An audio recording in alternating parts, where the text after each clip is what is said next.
ሴቶች ለጨዋታ ወይስ ለትዳር ብለው ወንዶችን እንዴት ይለያሉ? ብዙ ወንዶች ይሄን አያውቁም።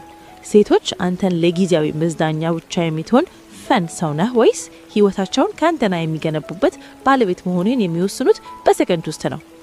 መራራው እውነት ግን ይሄ ነው። ሉክህ ያማረ በራስህ የምትተማመን ምናልባትም እንደ ሞዴል የምታምር ልትሆን ትችላለህ። ግን አሁንም በሴቷ አእምሮ ለሽርሽር እንጂ ለቤት የማይሆን በሚለው ሳጥን ውስጥ ልትከተት ትችላለህ።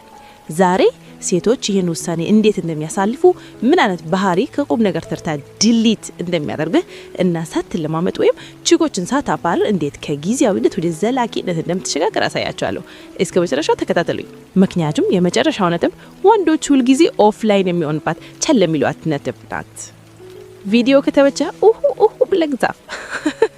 እሺ እንቀጥል። ክፍል 1 የሴቶች ስውር ፊልተር። ሴቶች ቁጭ ብለው ይሄ